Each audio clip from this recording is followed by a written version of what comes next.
Bonjour à tous, shalom peuple de Dieu de partout où vous êtes. Alors, on m'appelle Amada Ketia Rosette, je suis d'une famille. Il y a mon père, David Amada, ma mère, Francine Amada, et j'ai 4 autres frères, dont un frère et 3 sœurs. Alors, je suis jeune, on va dire que ça m'est tombé dessus. J'ai donné ma vie à Jésus quand j'étais en 2e CO, il y a au moins 4 ans. Et ce n'était pas prévu que je donne ma vie à Jésus, mais Jésus m'a brusqué, il m'a ramassé. Et j'ai décidé de donner ma vie à Jésus quand j'ai compris qu'en vrai j'étais dans le faux, en vrai j'étais dans un monde bizarre, j'étais dans un monde où je ne me retrouvais pas. J'ai compris que j'étais dans une mauvaise route et là je me suis dit que je devais totalement donner ma vie à Jésus parce que plus les jours avançaient, je me disais mais qui suis-je au fait? Où est-ce que je vais? Et du coup je me suis dit que je devais donner ma vie à Jésus malgré mon jeune âge et j'ai compris cela très tôt grâce à Dieu. Alors, si je pense que c'est la bonne décision, bien sûr que oui, je pense que c'est la bonne décision. Je pense que c'est la bonne décision parce que depuis que j'ai donné ma vie à Jésus, je vous assure que si c'était à refaire 1000 fois, je le dirais encore 1000 fois, oui, oui, oui. Parce que ça a changé tellement de choses dans ma vie. Ça m'a perfectionné, ça m'a appris à connaître quelqu'un de tellement merveilleux. Ça m'a appris à avoir un meilleur ami.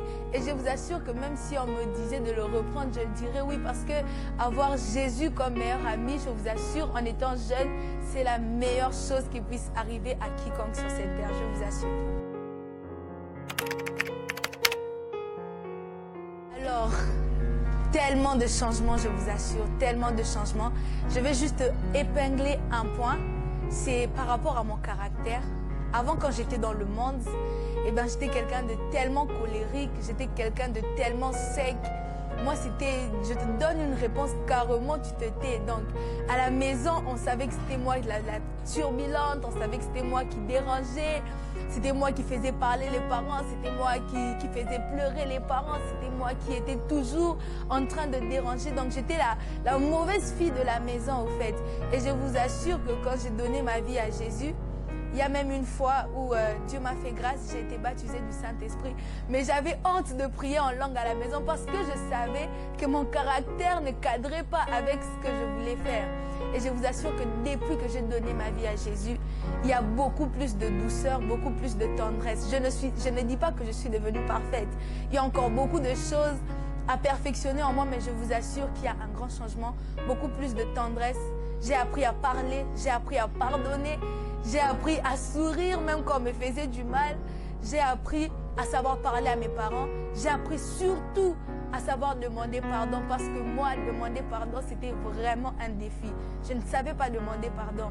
Mais depuis que j'ai donné ma vie à Jésus, mon caractère a vraiment changé et je sais demander pardon.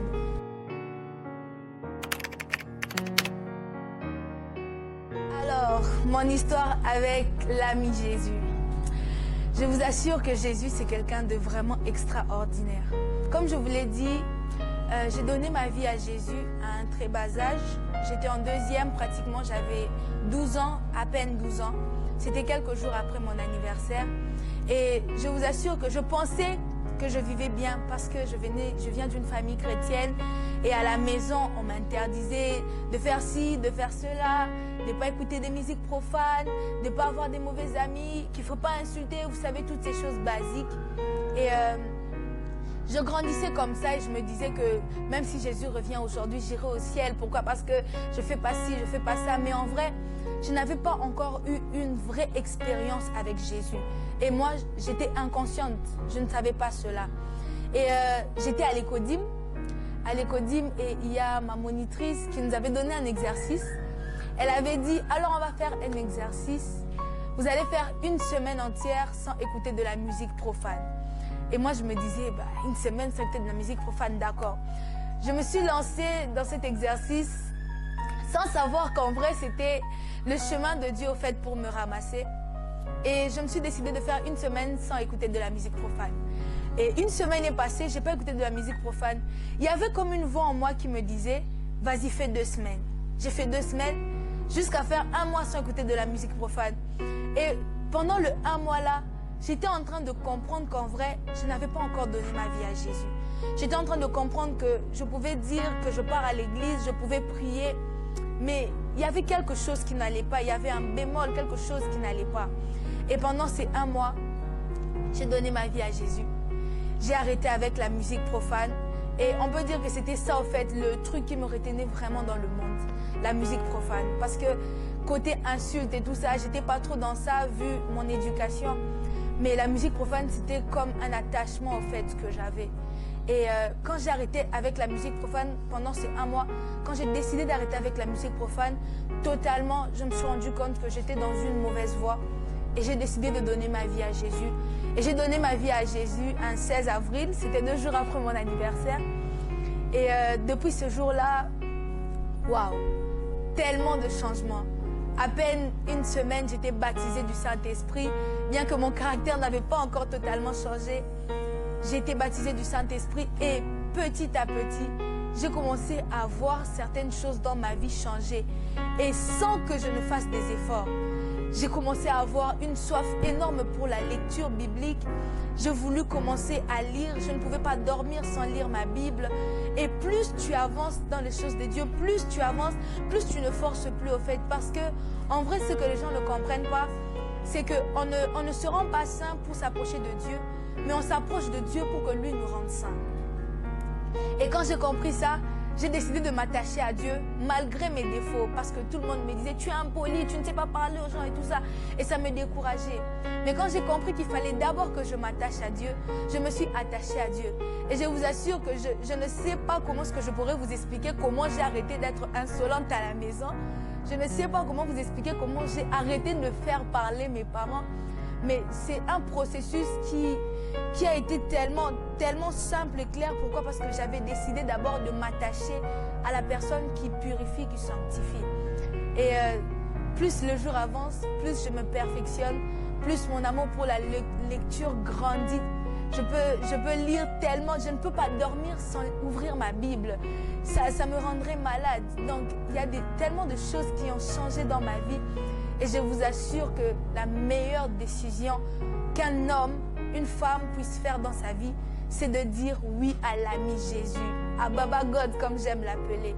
C'est la meilleure décision qu'un homme ou qu'une femme puisse faire.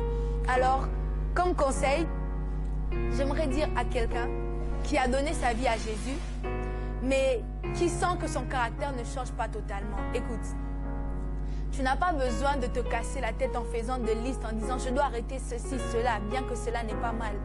Mais ce que tu dois comprendre, c'est que tu dois chercher à être attaché à Dieu.